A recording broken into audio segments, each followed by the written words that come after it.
Hello, Jambo, Karibu. Welcome to my channel. My name is Chilanda and this is Library Without Borders.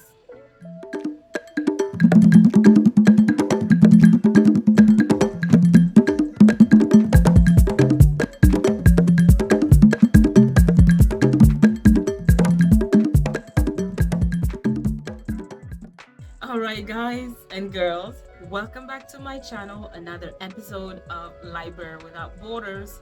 Love that name. Anyways guys, so today it's Saturday. Again, it's beautiful outside. So from now on, outside, it's gonna be called Studio S for summer. And then when I'm downstairs, where my library is, it's gonna be Studio W for like winter when it's cold. And when I'm upstairs in my living room, that's when I'm looking for sunlight or to change it up. It's gonna be Studio L for a studio living room. Alright guys, so today's video I will be reviewing 3 books, and those 3 books have brought all kinds of emotions in me. And one common denominator that I noticed in all these 3 books is the treatment of Black people from the beginning of time till now. Regardless of the fact that some of these books are fantasy books, which are fiction, and some of them are fiction books, you know that they're still based on reality, especially when it comes to Black people. And I know I've seen quite a few controversial videos where some people are somehow denouncing the fact that whenever we read some fantasy books by Black authors or even fiction books, it's always based on the struggle of Black people. Now, I don't want to get into that, but I just want to say that it's one fact that is just common. No matter how much you want to write a book of fantasy where you escape the reality as a Black person, I find that it's hard to just write a book that does not include the reality of Black people. It's not feasible. Having said that, let me introduce the books that I will be reviewing today. The first one that I will be reviewing is the book Trevor Noah, a South African comedian. You guys must know him. I love that book.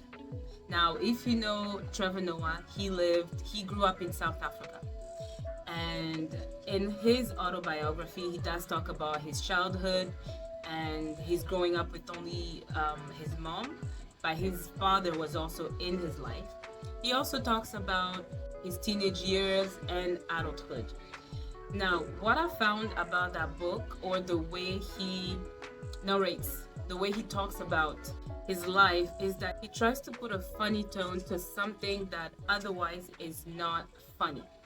Like the struggles that he talks about, guys, it is unbelievable that a time like that existed. Obviously, it is during the time of apartheid, and he was born during that time, but he said he was born where Mandela was getting out of prison, and reconciliation between obviously whites and blacks, colored, and all those different clans and tribes in his country were trying to come together in order to have peace in South Africa.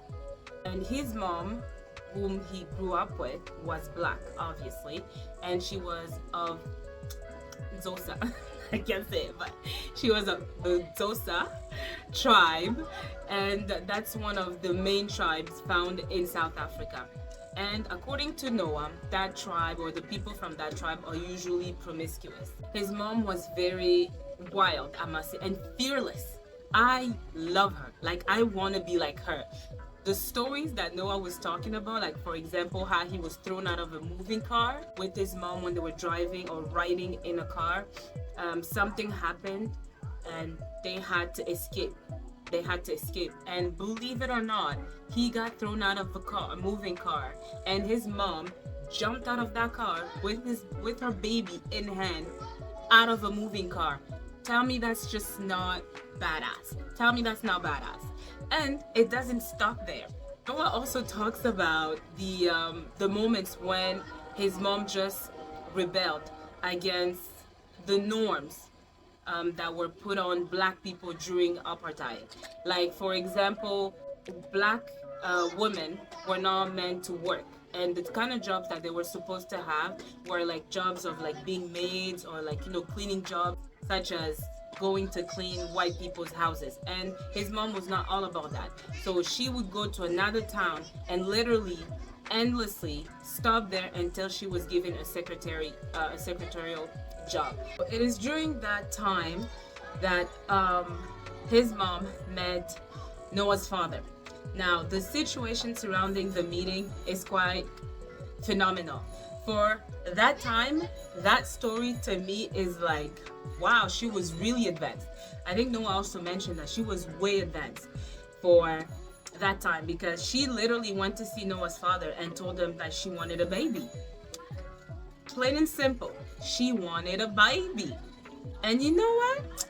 The man gave her a baby. I was like, okay, Trevor Noah's mom, you do your thing, girl, you do your thing. But other than that, I mean, he also speaks about growing up with his cousins, his grandma and great grandma in one house. And you guys can just imagine those shacks, that's how he calls them, in South Africa, and being cooped up with all those family members and only have one outhouse to go do your business. Guys, like, that was just a cringe moment. And one of the funniest moment that he talks about, it was like when he had to go to the bathroom and shit.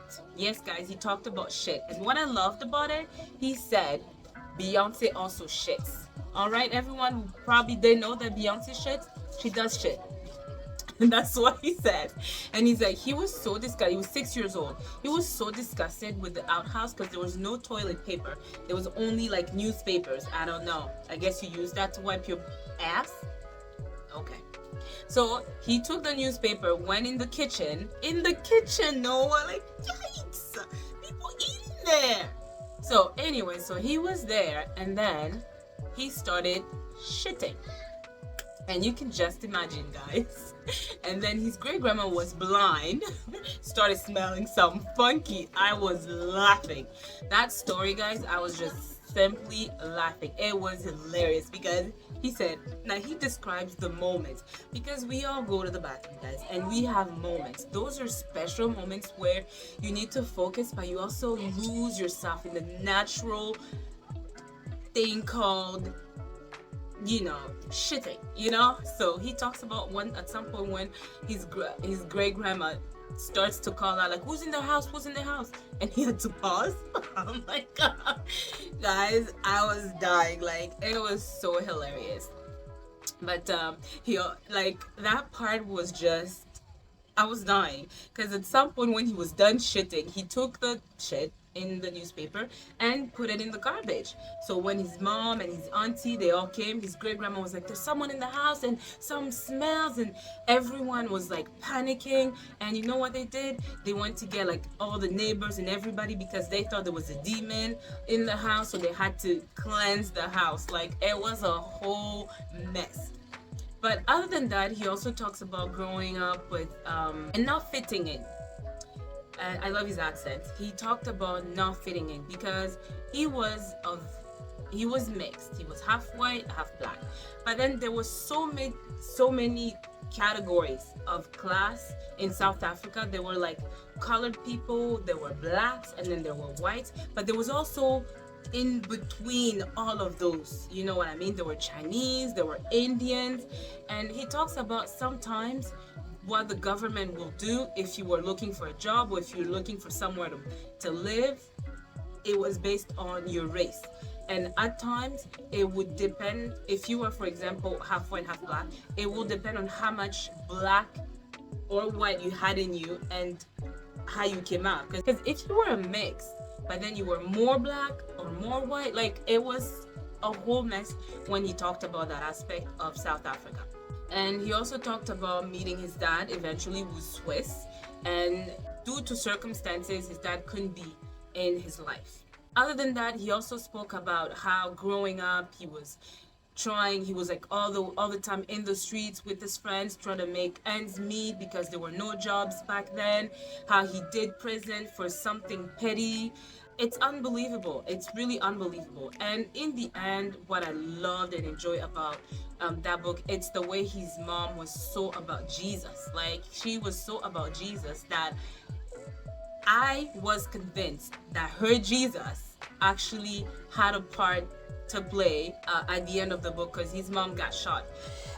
Trevor Noah does talk about his stepdad that was very abusive towards his mother, and he's the one who actually shot Trevor Noah's mom.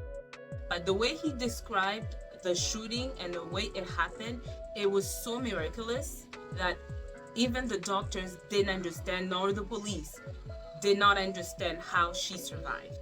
And when you ask Trevor Noah's mom, he's like, Jesus, like, when I have Jesus, who's gonna be against me? And the way he just does the voice, it was so amazing. I loved his life, and I'm so happy he's in a better place. He's able to tell the story from where he is, and I hope that whatever he does, it's to give back to South Africans. And I love the fact that he chose to be black, because he said sometimes even if you don't want to choose, life will make you choose, and he chose to be black. So hey, Trevor Noah.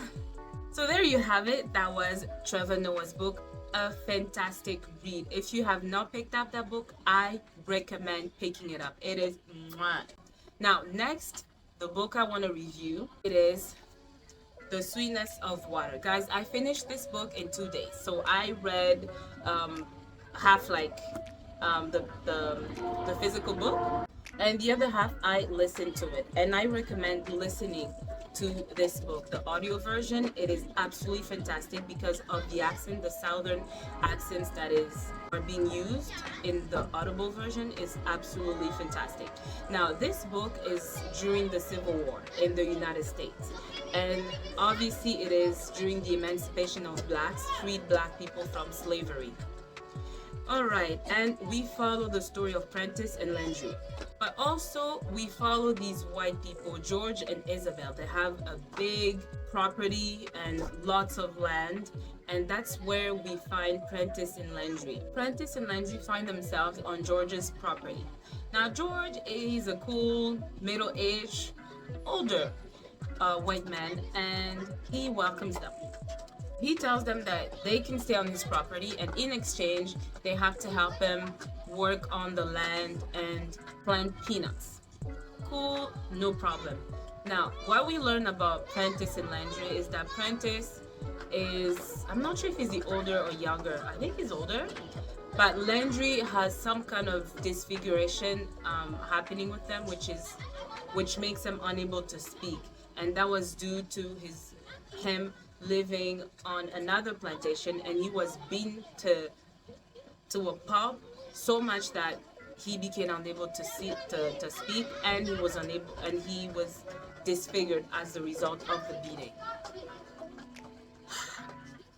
So Prentice is his brother's keeper. So they help George with the land, and Isabel and George are this couple that have a relationship that it's not platonic, but it's not romantic, but they're married and they have a son, and that son went to fight in that Civil War. Now the interesting thing about that son is that he was presumably dead, but in the story you discover that he is not dead, and his name is Caleb.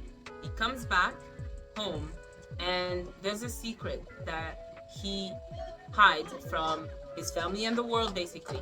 And during that time, you guys can imagine that a relationship between two men was obviously unacceptable, so that had to be a secret. And there's something happening between him and his friend August. Not to spoil the story, guys, I was emotional. That story just brought me to tears. I have to say this, guys, I'm still not spoiling the story. There's a lot to this book. Like, there's a lot of aspects to this book, but the part I want to talk about so that I'm able to give you my thoughts clearly is that something does happen to Prentice's brother, right? And what infuriates me is the aftermath and the events afterwards and the injustice that occurred during that time. And as normal as it may theme during that time, it is inconceivable to realize how people, especially the white race, could get after, especially when it is during a time where black people have been free, and you realize that white people can still get away with atrocious crimes, and you as a black person cannot count on the law to protect you. Unbelievable. Unbelievable.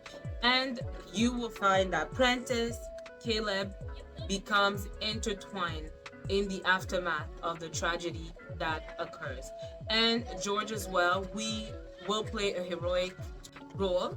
What I want to say about Isabel, before I say what I want to say, is that the way Isabel is depicted in the story is that she's not a woman who's out there, but she does have moments of outbursts where she tells, whenever they would go to those social parties of white people and stuff like that, she hears that some things are being said about her family and George, and the fact that he has all these black people on his land. So she comes to his defense, and it's something that's unexpected of Isabel, because she's not described as this woman who can have such an outburst, but she comes to the defense of her husband, and you're like, ooh, okay. And in the end, she also comes to that defense of her husband in a beautiful way. All in all, this book had such a humane side to it. I was like, how did you do it? What's his name? Nathan Harris. Like, how did you write such a beautiful book? And it's a national bestseller, and I didn't even notice that it was in Oprah's book club. Like, I didn't even notice, guys. Like, I seen it, but I didn't even mention it. Even in my TBR, when I was presenting this book, just to tell you that when my neighbor suggested this book, I was like, okay. But I am so happy I got to read this story. And for those people who haven't picked up this book, I really encourage you guys to pick this book. It is beautifully written. You see character development, especially with Caleb and Prentice. There is moments of redemption, of forgiveness, of coming together in this book, whites and blacks. It's beautiful. Like, I was like, oh my god, like I was actually tearing up at some parts, especially the end. It was at the end that people were realizing the beauty of being together, the beauty of humanity. It's always in the end, it's almost after a tragedy that people always realize. Too late. Loved it. Yes. Sorry guys, I didn't rate the first book. So Trevor Noah, obviously 4.5 out of 5. And this one, definitely a 4 out of 5. It is lovely. It's a beautiful book. So 4 out of 5. And lastly, the book that I will be reviewing, it is this lovely book, Children of Virtue and Vengeance. Like, it is a sequel to Children of Blood and Bone. Now, guys, I think I have one trilogy. It is the one by Octavia E. Butler. It is Dawn, it is Imago, and then, no, it was Rights of Adulthood and Imago. Now, I can read one book and I'm not too worried about the next sequel to it. I can read it another month. That's what I did with Dawn. I read the first book, I was like, oh, okay, I can wait. Now, this, I read Children of Blood and Bone, and I needed to know what comes next.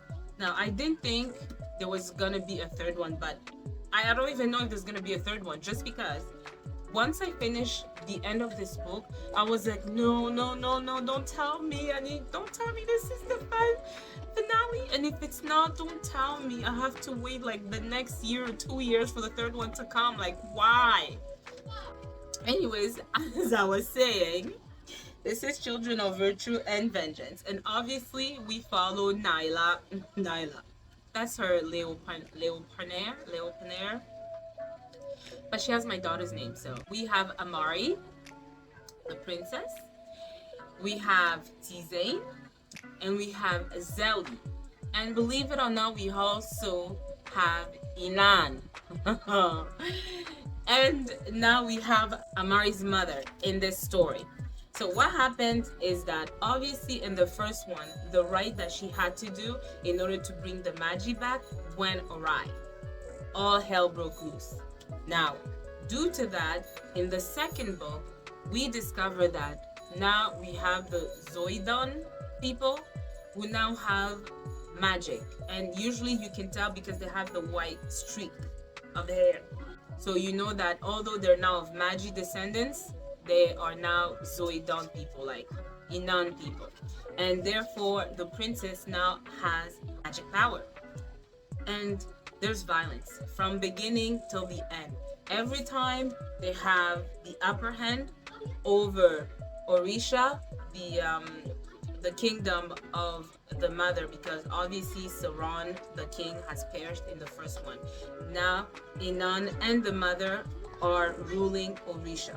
So every time Orisha, with the mom and Inan, takes over the Magi people, there's a lot of bloodshed, there's a lot of violence, a lot of people are killed in such a way that is absolutely atrocious. And thank God it is a fantasy book, because I'm like, wow, how do you imagine such a cruelty?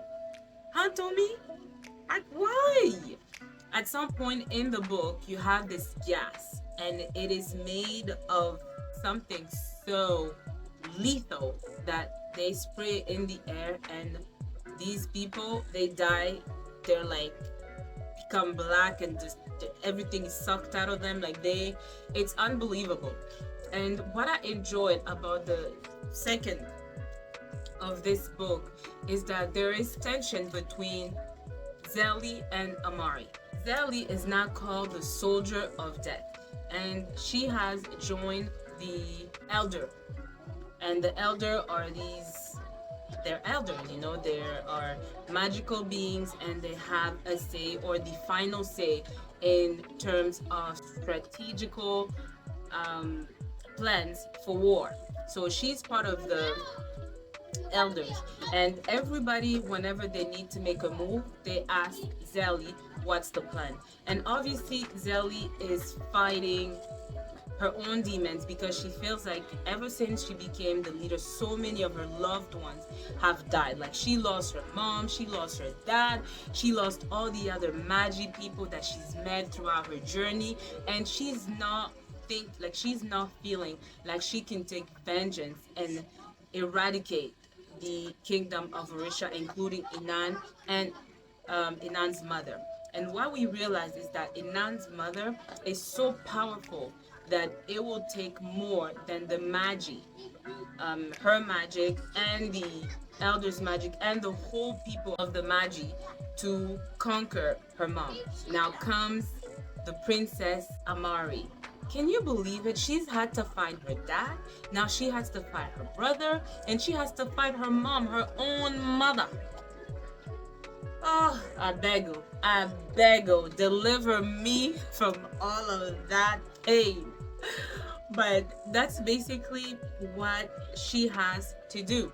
And now there is this tension between Amari and Zelly. She doesn't want to fight just because she's very depleted. She's demoralized and she doesn't have it in her. Whereas Amari wants to bring the fight. Like, she wants to go to war. And now she knows that she doesn't have a say because she's of the Orisha kingdom. And obviously the Magi people despise her because she is a representative of that kingdom. So now she's like, okay, I have to have my voice heard. So what happens? She challenges one of the Magi people so she can claim her place with the elder, so she can have a say. No problem, guys. Violence ensues, back and forth, one over the other. At some point, one has the upper hand. At some point, the other one is crushed, and they have to replenish their efforts, their backup. Fine. Now, what really got to me is the end. It looked like they were gonna be victorious, Amari's people, the Magi people, and it was because Amari had a plan that was supposed to bring victory to the Magi people. But it got so confusing because it looked like she betrayed the Magi people. Whereas from the beginning of the first book till now, she was always on their side. But almost at the end, without telling you the end, guys, I'm not even spoiling it.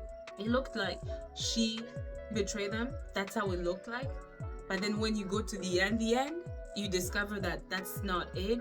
And also Inan did something to his mom, and it looked like he was gonna be with the Magi instead of against them. But it turned out no. And now we're gonna have a third book. Yeah, guys.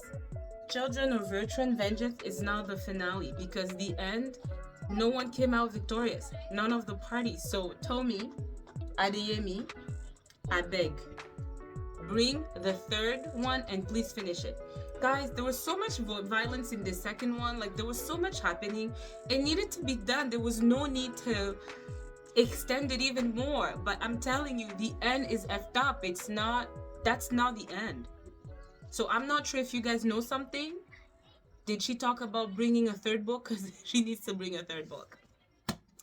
But anyways, I'm done raving about these books. I'm done talking about these books, guys. I enjoyed this book. I finished it like real quick. So if you haven't picked it up, if you read the first one, you read the second one, I mean, tell me what you think. Tell me what you thought. And that's it, guys. That is the end of all the books I wanted to review for you guys. For Children of Virtue and Vengeance by Tomi Adeyemi, I'm rating it 3 out of 5. The only reason is because I was expecting more the end to be the end, and that was not it. As a result, I am rating it 3 out of 5, and that is my verdict. I hope I did not ramble too much. I hope in what I gave you, in terms of my thoughts, my views, you found something delectable, something interesting, something worth you picking up these books if you haven't. On this note, I wish you a beautiful weekend, and I hope you enjoyed this video. If you did, please like, comment, and subscribe, and also share with your beautiful people. I will see you in my next video. Bye!